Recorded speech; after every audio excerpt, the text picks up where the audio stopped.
안녕하세요. SKTV 전지적 일본 시점입니다. 저희 채널을 방문해 주셔서 감사합니다. 이번 주 18일 이완 동아시안컵 축구 결승에서 한국과 일본이 맞붙었는데요. 결국 한국이 1대0으로 승리하여 우승컵을 거머쥐자 일본에서 난리가 났습니다. 감독 경질내기부터 대표팀의 정신 자세에 대한 비난의 화살이 빗발쳤습니다. 그 덕택에 한국을 꺾고 우승한 일본 여자 축구팀은 우승을 하고서도 분위기를 마음껏 즐기지 못하는 느낌입니다. 그만큼 일본 팀의 패배는 일본 축구 팬에게 충격적이었나 봅니다. 더군다나 요즘 시국이 시국인 만큼 한일전의 패배의 후폭풍은 작지 않을 것 같습니다. 서커킹이라는 스포츠 전문 매체에서 일본 대표 우승 결정전에서 한국의 완패, 이전 대회의 복수 실패라는 보도를 하였는데요. 이에 대한 일본 반응을 전해드리도록 하겠습니다. 비겨도 우승인데도 보기 좋게 져버렸다. 처음부터 오시마와 소마를 기용했으면 좋았을 텐데. 전반의 멤버 자체가 한심하지만 역시 감독에게 책임이 있다. 비참했다. 이기고 싶다는 기분이 눈에 띄지 않았다. 종반전에서도 앞으로 보내지 않으면 안 되는데 뒤로 패스, 그리고 실수하여 골키퍼에게로 갔다. 중국도 홍콩도 지나치게 약했을 뿐이지 강하지 않은 것은 아니었다. 포이치, 모리야스 감독의 별명, 축구의 한계다. 이건 한국도 결코 좋았다고는 할 수는 없었는데 왜 이런 결과냐? 이 대표팀 완전 빵점이다. 한심하다. 창피하다. 러시아 월드컵 이후 점점 일본 대표의 축구가 별 볼 일 없이 변해버린 것 같은 느낌이 든다. 안 먹어도 되는 실점도 많고 A 대표도 전술 운운보다는 완전히 개개인의 역량이 딸린다고 생각한다. 모리야스가 감독이 된 이후 팀으로서의 전술에서 좋다, 효과가 있다 라고 생각한 적이 없다. 하릴 감독은 2년 전 이 대회 이후 몇 차례의 시합 후 감독의 자리에서 내려왔다. 이번에는 어떻게 되는 건가요? 협회로서는 관계가 좋은 모리야스 현 감독 그대로 갈까요? 진심으로 축구를 부흥시키려고는 전혀 생각하고 있지 않나요? 수확 없음. 내용도 처참한 시합이었습니다. 공수의 전환도 늦고 경기의 전개도 담담하게 같은 템포였고 난감했던 것은 백패스였다. 감독의 지휘도 의문투성이였습니다. 또 선수 교체도 늦었네요. 나카가와는 처음부터 선발로 뛰게 했었으면 좋았을 것이라고 생각합니다만 특히 후반 추가 시간이라든가 무엇인가 하고 싶었던 것일까? 단순하게 롱볼로 차 넣는 것도 아니고 날개 쪽에 소마나 하시오카에게 주려는 것도 아니고 뒤쪽에서 공을 돌리다가 공을 빼앗기고 시간도 소모되고 뭔가 팀으로서의 방향성이 정해지지 않은 것 같은 인상을 받았다. 슛을 하지 않으면 득점은 없는 거예요.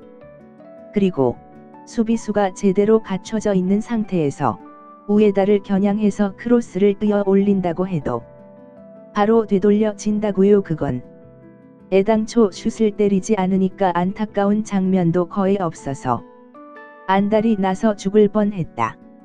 어떤 가능성도 느끼지 못하는 경기였다. 중계방송에서는 와와 소리치며 말하고 있지만 결국 센터링을 해도 누구도 슛까지 가지 못하니까 결국은 기회를 만든 적도 없다. 정말로 오늘의 아나운서는 축구 경기를 본 적이 없는 건가? 찬스도 아닌데 시끄럽게 소리를 지르고 있다. 모리야스 감독 스타일의 축구는 날개 쪽에서의 공격도 수적 우위를 만들지 못했기 때문이지만 이번에 사이드 공격을 잘하는 한국에게 사이드 공격을 당할 때 약점이 있다는 것을 들켜버렸다. 전반이 정말로 처참했다.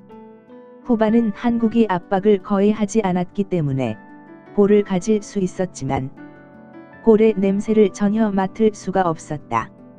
후반전은 앞에 선수가 신장이 크지 않았는데도 크로스 외에 대책이 없었다. 3백의 장점을 전혀 살리지 못했다. 모리아스가 뭘 생각하는지 모르겠다. 1차전 멤버를 2차전에서 모두 교체했고 지금은 1차전과 거의 똑같다. 그런가 1차전 때에 너무나 잘 해주었기 때문인가 보네요. 그가 생각하기에는 더욱이 이전의 시합에서 해트트릭을 기록한 선수를 내보내지도 않았다. 코가와 선수는 큰 부상이라도 당했던 걸까? 한국에게 3득점 정도 넣어줘 할 정도의 시합이었다. 가능성을 전혀 못 느꼈다. 공격의 두 가지, 치고 달리기나 볼키핑이 너무 안 좋다. 한국과 비교해서 패스워크나 축구 IQ는 전혀 뒤떨어진다고 생각하지 않지만 체격만은 확실하게 뒤처진다. 체력, 주파력은 뒤졌다고는 생각하지 않지만 어디에서 세팅을 해서 어디에서 볼을 넘겨주고 받을까 하는 이미지의 공유가 최우선적으로 필요하다. 한국 쪽이 팀으로서는 잘 연동이 되고 있는 느낌이 들었다. 좌절감이 쌓이는 게임이었다. 지고 있는데도 옆으로 패스를 한다던가 뒤로 패스를 하는 것도 너무 많다. 수학은 소마 선수 정도인가 보네요. 어째서 컨디션이 좋은 코가와 선수를 기용하지 않았는지 의문이네요. 아시아컵이라고도 이원이라고도 하지만 최후의 최후까지 정말로 이겨야 하는 일전에서 이기지 못하다니 말도 안 된다. 더 이상 모리아스 감독은 안 되겠죠. 애당초 1차전의 멤버에 구속되어 2차전에서 좋은 결과를 남긴 선수를 스타팅 멤버로 기용하지 않은 것은 의문이다. 전반 한국의 강한 압박으로 중반에서의 패스워크가 기능하지 않았던 것도 베네수엘라 전에서의 반성을 살려서 활용을 했더라면 스타팅 멤버의 심사에서 어느 정도는 회피할 수 있었을 것이다.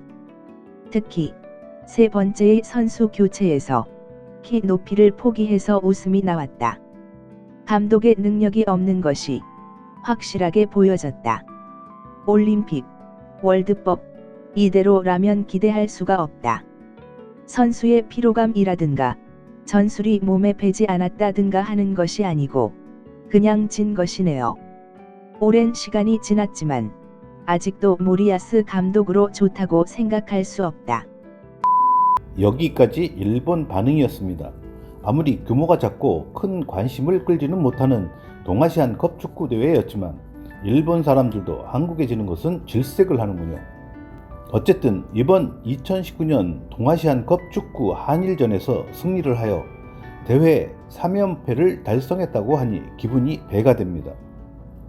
대표팀 감독과 선수들에게 다시 한번 우승 축하의 말씀을 드리고 싶습니다. 열심히 해서 내년 동경올림픽 그리고 그 2년 후 월드컵까지 좋은 결과가 있기를 기원하면서 영상을 마무리하겠습니다. 이상 끝까지 시청해 주셔서 감사합니다. 좋았다면 구독과 좋아요 부탁드립니다.